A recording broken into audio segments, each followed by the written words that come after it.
یہ صحیح حدیث ہے ترمذی شریف کی۔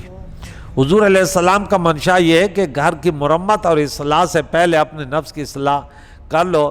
تم گھر کی اصلاح کرتے رہو اور کیا پتہ گھر تیار ہونے سے پہلے موت آ جائے۔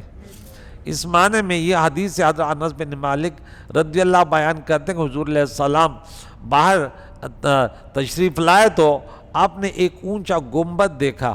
آپ نے پوچھا یہ کس کا ہے؟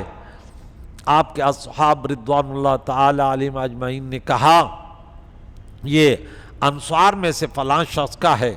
آپ خاموش ہو گئے اور اس کو دل میں رکھ لیا، حتیٰ کہ جب وہ گنبد بنانے والا شخص حضور علیہ السلام کے پاس آیا اور اس نے لوگوں کے درمیان آپ کو سلام کیا تو آپ نے منہ پھیر لیا۔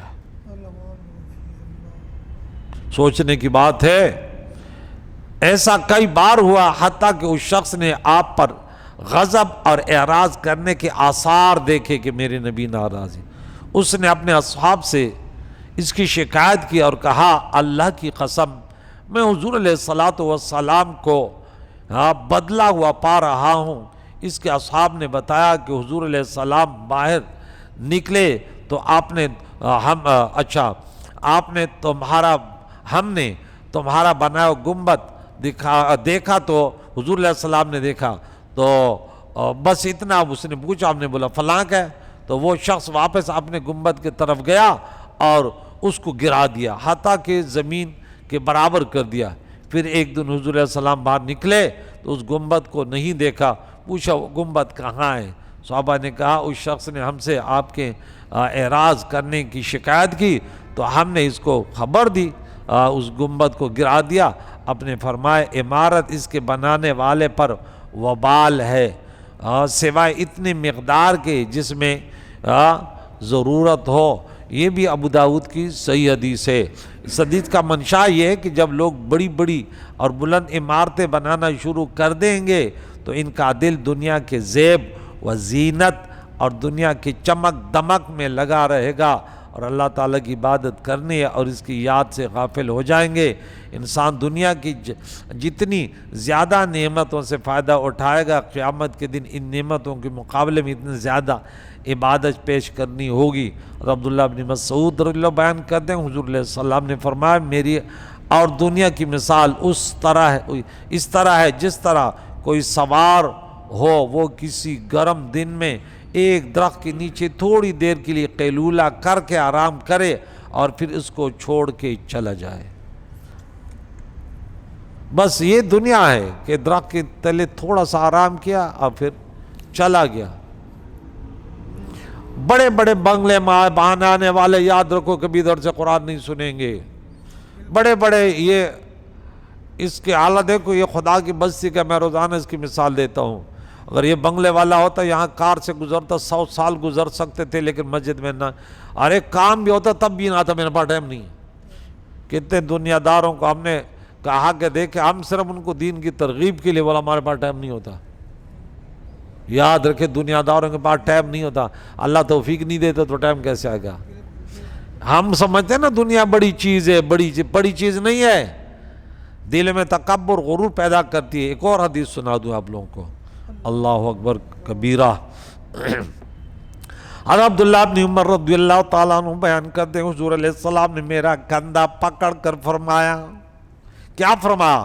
دنیا میں کن فی دنیا کا انکا غریب، دنیا میں اس طرح رہو یا اس طرح جیسے کوئی شخص کوئی راستہ، دنیا میں مسافر کی طرح رہو یا اس طرح رہو جیسے کوئی او عابر سبیل، یا بس روڈ کہ اس طرح اس طرح پار کرنے والے، بس، یا مسافر کہیں آتے ہیں تو گھر تھوڑی آباد کرتا ہے، بولے یار میں نے کل جانا ہے۔ اور عبداللہ بن عمر کہتے تھے کہ جب تم شام کو پاؤ تو صبح کا انتظار نہ کرو، اور جب صبح کو پاؤ تو شام کا انتظار نہ کرو، کیا پتہ کس وقت موت آئے۔ اور اپنی صحت کے ایام میں بیماری کے ایام کے لیے نیک عمل کر لو، اور اپنی زندگی میں موت کے لیے نیک عمل کر لو، تاکہ جب تک مرض کی وجہ سے عمل نہ کر سکو تو صحت میں کیے ہوئے عمل تم کو نفع دے۔ یہ بالکل بخاری مسلم ابن ماجہ کی صحیح حدیث ہے۔ اس حدیث کا منشا ہے کہ دنیا کی طرف میلان اور رغبت نہ کرو اور اس کو اپنے رہنے کے لیے وطن نہ بناؤ۔ الدنیا دار من لا دار لہو، دنیا اس کا گھر ہے جس کا کوئی گھر نہ ہو۔ وَلَهَا يَجْمَعُ مَنْ لَا عَقْلَ لَهُ، اس کو جمع حرام حلال نہ دے کے جمع کرے، یہ بے عقل بے۔ الدنیا مال من لا مال لہو، مال اس کا ہے جس کا کوئی مال نہ ہو۔ عائشہ صدیقہ اس حدیث کی راوی ہے، مشکات شریف میں حدیث ہے۔ یعنی دنیا کو مقصد نہ بناؤ کہ دنیا کی طرف میلان رغبت نہ کرو، اس کو اپنے رہنے کے لیے وطن نہ بناؤ، اور اپنے دل میں یہ منصوبہ نہ بناؤ کہ تم نے یہاں پر ہمیشہ رہنا ہے۔ دنیا سے صرف اتنا تعلق رکھو جتنا مسافر دوران سفر کسی جگہ سے اپنا تعلق رکھتا ہے۔ پٹھان کہتے ہیں دا دنیا دا پا مثال دسرئی آباغ دا اوتلرات لدی پکی سوکو اوسی گنا، سرائے کے طرح، ریسٹورنٹ کہتے ہیں لیکن انگلش میں کیا کہتے ہیں؟ ہوٹل کو کیا کہتے ہیں؟ ریسٹورنٹ۔ بس ریسٹورنٹ آیا اور کھایا پیا اور گیا، بولے آنا جانا یہاں کوئی رہتا نہیں ہے، دنیا نہیں ہے۔ اب پھر کیا کہتا ہے؟ پھر کہتے ہیں اے انسان زے پا زیدے پا دنیا کڑے بنگلی جوڑے۔ کتنا صحیح کہا، بولے جگہ جگہ تو نے بنگلے بنا لیے انسان، او دا آخر دا پارا غم دا سفر نشتا، آخرت کے لیے ایک چھپرا تک نہیں بنایا۔ عربی میں کہتے ہیں یا ساکنو قصر المعلا ستدفن عن قریب فی التراب، اے اونچے محل کے رہنے والے، عن قریب مٹی میں ہو تو جانے والا۔ یک پا یکائے بد منکر آئے نکیر جواب کڑے، اور بے خالق پچا مکڑا اعتماد، تنہا منکر نکیر کو جواب دینے پڑیں گے، کوئی نہیں ہوگا۔ خالق پر اعتماد کر، دنیا پر نہ کر۔ دنیا کیا ہے؟ پاک اللہ بیک تنہا پختی لتانا، تنہا رب تجھ سے پوچھے گا بندے بتاؤ ذرا، آغا سختی دا قیامت کڑا رہا پیاد، قیامت کی سختیوں کو یاد کرو، ہاں کیا جواب دو گے؟ اللہ اکبر۔ تو ایک مسافر جتنا رکھتا ہے، یہ حدیث دنیا سے فراغت حاصل کرنے، دنیا میں زہد اور بے رغبتی اور دنیا کو حقیقت جاننے اور جو کچھ تمہارے پاس ہے اسی پر قناعت کرنے کی اصل ہے۔ جس طرح مسافر راستے میں کسی جگہ دل نہیں لگاتا اور اس کو وطن پہنچنے کی لگن ہوتی ہے، تم بھی دنیا میں کسی جگہ دل نہ لگاؤ اور آخرت کی لگن میں لگے رہو۔ اس کے بعد تو میں اس پر بہت سارے میرے استاد محترم نے حدیث جمع کی ہیں، میں سناؤں گا۔ اور یہ ہمارے لیے، کیونکہ میں سوچتا ہوں اس وقت ہمارا سب سے بڑا مسئلہ دنیا کی محبت ہے، حب الدنیا۔ ارے میرے نبی نے کیا فرامین ہے میرے نبی کے، حب الدنیا رأس کل خطیئۃ، دنیا کی محبت تمام گناہوں کی بنیاد جڑ ہے۔ دنیا کی محبت، بھائی بھائی سے ناراض، پڑوسی پڑوسی سے ناراض، باپ بیٹے سے ناراض، بیٹا باپ سے ناراض، بیوی شوہر سے ناراض، شوہر بیوی سے۔ معاملہ کیا ہے؟ ہارے کہتے میری لیلا، میری دنیا ہماری لیلا، اور ہم اس کے مجانین، جمع مجانین آتی ہے۔ ہاں ہم کہتے دنیا کہاں ملے گی، مجنون رات دن اسی فکر میں ہوتا تھا۔ والدین اس کو لے گئے تھے بیت اللہ شریف نا، میں نے ان کی تاریخ جب یمن میں تھا میں نے پڑھی تھی، عربی کی کتاب تھی۔ بولے یا اللہ ہمارے بیٹا تو بالکل بس ہر وقت لیلا لگے فکر میں کہ توبہ کرے کسی۔ وہ جا کے غلافوں کو پکڑ کے کیا کہنے لگا پتہ ہے؟ وہ بھی سنو، کہتا ہے الہی، یہ ریاض کے تھے یہ مجنون و لیلا، الہی تبتو عن کل معاصی، وہ غلاف کو پکڑ کے توبہ کرے، والدین بھی کہتے ہیں اللہ ہمارے بچے کو صحیح کر. یا اللہ میں تمام گناہوں سے توبہ کرتا ہوں ولیکن حب لیلا ما اتوب، لیکن لیلا کی محبت سے نہیں، وہ بڑھا دے اللہ، وہ محبت ہو تو میری زندگی ہے.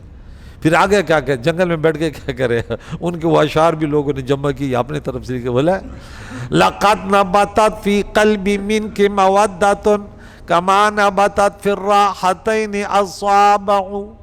اے لیلا، اب دیکھیں ایک تو یہ بھی ایک بات ہے کہ جن سے محبت ہو ان کے لیے وہ ہر وقت حاضر ہوتا ہے.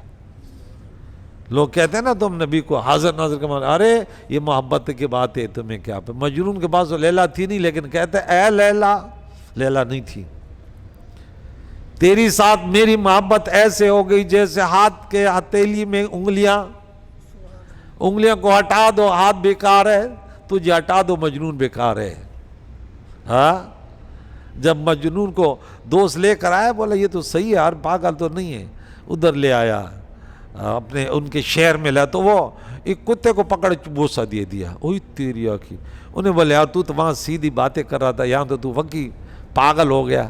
مجنون مانے پاگل. تو انہوں نے کیا جواب دیا پتہ ہے؟